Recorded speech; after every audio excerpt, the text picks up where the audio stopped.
All right, Eli, it's episode 2 of the ONSZN. And today we're here to do two things. One, we're going to talk about me. We're going to talk about my swing. Gosh, you're so arrogant. About you. But before we do anything else, it's time for the smokestack. Lenny, cue Cue it. Come on, my favorite music ever.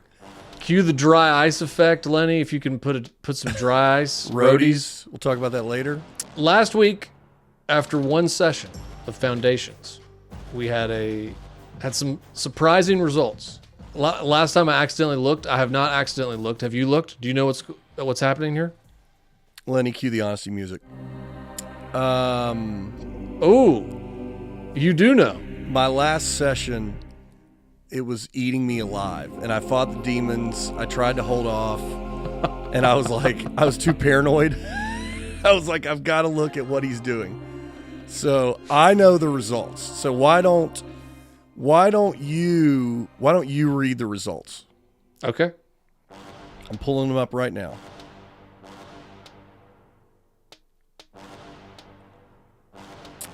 Yeah. What? Yeah. Oh man. Oh man. Let's go. Lenny, cue Depeche Mode. Cue Tears for Fears. My gosh. Cue The Crying Game. Cue Everybody Hurts. I'm shocked, right? I'm blown away. Lenny, cue the Storytime music. I got back. When did I get back from the basketball tournament? Monday. Well, I got back Sunday night, Monday morning, whatever. I got up Monday. It was Martin Luther King Day. We had the day off from work. I took my time. I was loose. And I was so did you know going in? I was like, I really want to know the number I need to get to to match him. So I looked at your number and I was like, okay, all right, I can do that. So I go through the first set.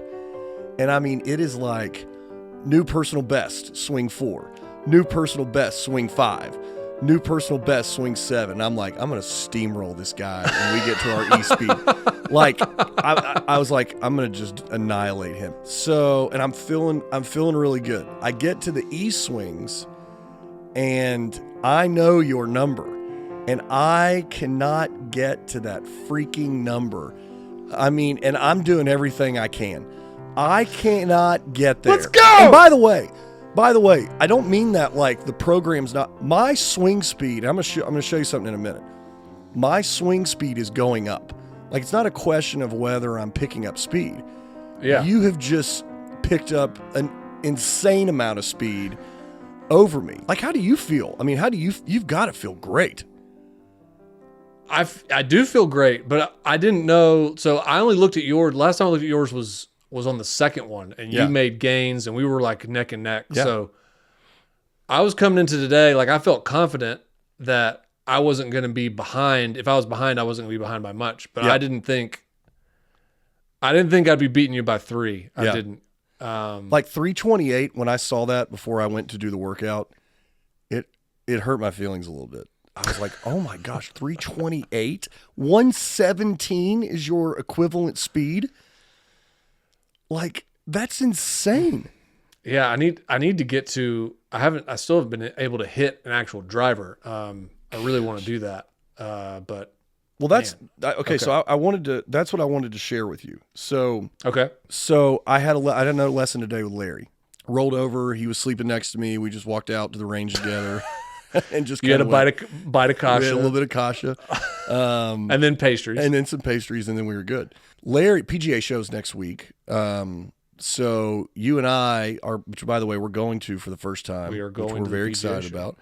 But Larry's going as well. He just leaves a couple days earlier and gets back a couple days later. So he's like, hey, I want to spend the last few minutes hitting wedges, and I want to see you hit driver. He said, because I'm not going to see you. This is the first time I won't see you for, a week and a half. This is the first time we're going to spend more than a day apart. Yeah. So I left him. I journaled for him. I wrote him a couple letters, notes, slipped him into his golf bag. Lenny Q. Peter Cetera. Everybody needs a little time away. I heard her say from each other. Even Larry needs a little bit of time away from his hitting bay. Far away from the student that he loves. Swing it now. Lower attack angle. Oh man. Okay, we're back. So anyway, we pull out driver at the very end, and he was like, "This will be good. I want to see what sticks over the next week and a half till we get to see each other." He said this will be a good little test of kind of where you're at. I hit a couple drivers, maybe 3 or 4, and Larry's like, "Man, those numbers look great, man. Like I'm really happy with that." He said, and one of his students who's working with him now, he was like, "Man, imagine," because we had a range ball. We were just hitting range balls. Yeah. He goes, "Imagine what that would be with a premium ball like a Pro V." So Larry's like, "Actually, let's throw one of those down real quick and just do one last capture before the lesson's over. Let's just see what the numbers are." So look at the first one I sent you. So I'll cover a couple of these numbers. I accidentally scrolled over to the left and I saw your smoke video. That's my favorite video we've ever done. The most popular video we've done by a mile. We've ever done has nothing to do with golf. It is you coaching, calling. Maybe you and I need an AAU team together. Maybe that's our calling. Gosh, that would be fun. Holy cow. Stop. We can't do this. Stop. Lenny, cue the music. Do we need the live in the same city music? We've banished talking about this. We've kicked this out. Stop. We can't do it. Stop it. Okay. So let me give you a couple numbers. Ball speed 168.3. Ooh. Spin rate 1464. I don't know that I've ever had a spin rate that low. Dang. And club speed's basically 113. Yeah. That's already 3 miles higher than what you were swinging before. But here's what was so fascinating to me. I did not swing out of my shoes. I was thinking about what Sasho said during our conversation with him. It's not, can we raise your hardest swing on the face of the earth when you swing out of your shoes? It's, can you cruise at a higher speed moving forward? That's the goal. But I just kind of hit this ball. I didn't overswing. And I just thought, man, if I can start playing at a more controlled, higher cruising speed, good gracious. Because the other thing, life change. Well, the other thing about this shot, I think Larry told me it went 8 yards offline of our target line. So, it was like, oh my goodness, that's fantastic. Highly encouraging numbers. Yeah. Highly encouraging numbers. The last comment too, Larry said, he said, "Man, you're moving a lot better." He said, I can tell. He said, "You're just moving." He said, "You just don't look as tight, like you're just moving better." He said, "Your body's actually doing what I want your body to do." So that, which is what you wanted. You wanted some mobility. Mm-hmm. So that's you wanted your core to be able to put you in a position without having a seizure. I wanted to take more than a 6% backswing. So I'm very excited. All right. Second topic on today's show. Speaking of my swing, which is so much faster than yours. We're going to talk about my swing. We talked a little bit more in detail about this on the podcast, but we're just going to show some of the things that we talked about. So, Lenny. Oh my gosh. Come on, Rick. My swing over the years has proven it can produce some great shots and some really, really not great shots. And I've had the opportunity to work with some great teachers, but my swing hasn't changed that much. That's not on them. It's on me. What I've realized this year is I've been too afraid to really commit and to really own and understand the swing changes I need to make to achieve the goals I'm trying to achieve. But this year I've decided I'm over that. And I've decided to work every week with my good friend, Jayson Nickol. Our full interview with Jayson is on the podcast, but here's a few clips with some visuals of what we've been working on. Where does he need to build first, and ultimately, where do you want to build? Where are you moving to? Yeah, for sure. So with Mike's swing in particular, we obviously outlined the bigger things that we needed to dial in and really get honed in. So for him was his takeaway. He would turn really flat, his arms would work around him, and then they would go vertical from there. If you're having issue with that, you can help it by feeling like you're swinging more out first, right? Now, all that does is that allows Mike to get up to the top and be able to be in a good position at the top. And that's what I always tell people. Your backswing sets up everything else in your swing. So if your backswing is really bad, it's hard to have a good downswing and therefore good impact. So that was the first thing, was the backswing. And then from there, this is the part of the non-rushing, right? And we had a quick analogy, or a quick saying the other day, was slow, fast. Slow, fast. Slow, fast is helping me, man. I like slow, fast. And I want to be clear that I don't want a slow backswing, but it's the thought that saying gives Mike a proper tempo that gets him to the top and then allows the transition to happen properly to allow the club to drop in a good position. Once his club drops into a good position, Mike can just turn, okay? And that was into like the last one, which is his release. Mike hits his draw, or his old way of hitting his draw was that he would close his face at impact. And obviously the face close to your path creates that draw. It's not a good draw because that can lead to pulls, and it can also lead to your path being left, but then your face open, and now you're hitting a big two-way miss. So for Mike, now that we're creating his draw with his path rather than closing the face at impact, because the club's dropping now better from the top, allowing his path to be more from the inside, he no longer needs that super active release through impact, so rolling the wrists really over dramatically. And I'm sure that we have a video or two where you're going to see the difference between how his hands are working through impact. Okay, Mike, just wanted to give you a quick before and after. So we have obviously the before up top where we worked on feet alignment and how we were turning off that golf ball. And we can see your old swing, right? Those hands would turn onto the inside, okay? And then they get vertical. And then from there, if we imagine your club path up to the top was more around this way, and then obviously it would be steep coming down, which is exactly what we see as you work down from the top into impact.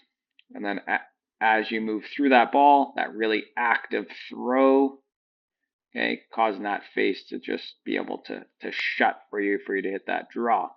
Right, we look at that, okay, that whole swing, back, over, down, throw, versus what we've been working on here, which is great.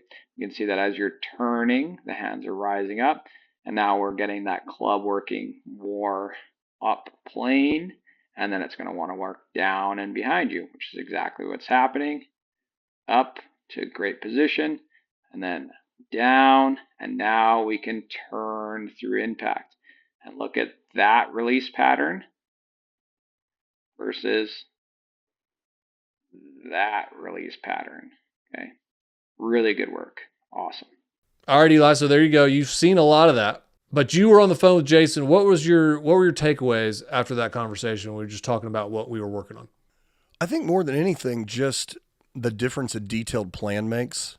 It just kind of, I feel like your guesswork has been eliminated. Yeah. And I also think too, like you've got so many specific things that you have to do. Like it's like a pitch count, it's like, you got to make this many swings. You got to do this many things. I feel like it just doesn't leave a whole lot of gray area for misinterpretation. Yeah. And there's just very little ability for you to go, well, I think I'm doing okay. It's like, okay, are you doing what you're supposed to be doing, or are you not doing it? Right. So I think that jumped out at me. I think, just on the technical side, I think it's just interesting to me. There's a lot of similarities with what we both are working on. I think that's something that I wouldn't have guessed. We're really close, in what we're working on. I wouldn't have said that initially. I would have been like, no. And hearing him talk about your backswing, like correcting some things, I almost wanted to go, Nickol, easy now. Like, don't mess with the backswing. But after you see him point out stuff, it's like, oh, yeah. Well, I never would have noticed that. Yeah, he's he's dead on. It's crazy. He's dead on, and it's not different than what Larry was telling me to do. Remember, Larry was telling me to do the Iron Man. Yeah. And Chris last year was telling me to do the same thing. He was telling me to swing back to him and then come under. Right. It's the same thing. It's just, man, it's just trying to get comfortable with that thing. What I'm working on is similar to what you're working on, which we will talk about next time on this show. Yes. Actually, we won't talk about it next time on the show because next time we're going to go live. That's right. We're going live from the PGA show. We have no idea what's going to happen. But we're going to try to record some stack. A dueling stack off. We're going to try to have a dueling stack off at the PGA show. We're not sure if that's going to happen or not, but we are going to see Sasha again.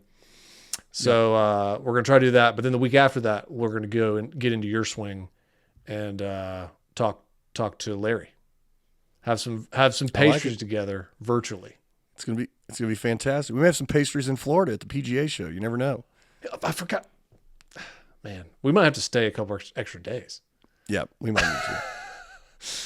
Let's rent to stay. All right. Well, I'm gonna just kind of just go do stuff around the house fast. Just lift things in I'm fast just gonna motion. move fast because that's who I am. Gosh, I hate you. I'm gonna obsess over this thing until I get past you. All right. See you, buddy. Let's go.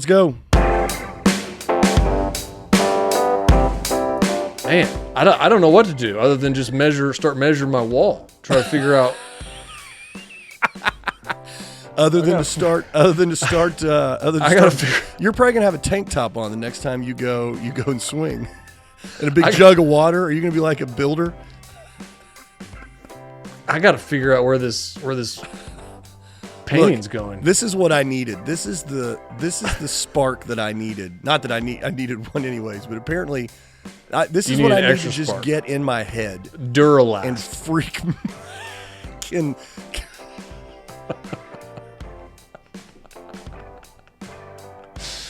We need a new sponsor. Duralast. Duralast. I don't look. You want to throw a couple dollars our way? We tested it in the hardest conditions. Remember when they did that commercial at Soldier Field back in the early 90s? And there's just this car, and it was frozen. We tested in the hardest conditions in Soldier Field. Soldier Field. The next time you're driving in Soldier Field, you'll know that Duralast is gonna take care of you. I can't tell you how many times I've been driving down Soldier Field and thought every time I go to Soldier Field, my battery dies. Every time, every single time. That's why I won't do it anymore. Roadside Bane comes out, it's just a whole spiral down. Like, I don't need you to gain anything else. I need you to go back to your old turn, stop listening to JJ, and just call it a day. Oh man, I did not see this coming, but actually cue the mad music. I've got some beef right now. Lenny, cue the I'm mad at JJ music. JJ, I thought we were boys. Like, I thought we had a connection. I thought sparks flew, emotions ran high. You actually talked to me. The tractor beam just sucked me right in. And then you go and you tell Mike to have this nice big fat turn. You're not making a full turn. You should have a full turn.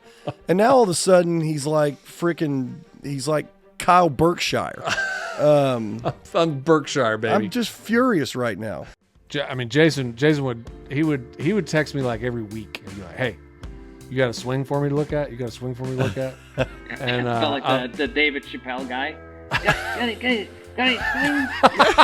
swing for me? We're like, yeah, now. What? Not later, like now. So now. Yeah, exactly. When is soon?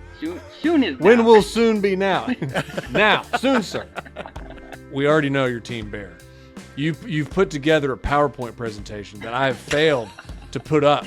That's genius. Man, I forgot all about that. Old. Yeah. I know. Oh my goodness. Yeah, it's so good. It's so good. And then he just went straight into Saturday in the Park. Dun, dun, dun, dun, dun, dun, in the park. At the hitting bay, working on your big fat attack angle. Ba-na-na-na.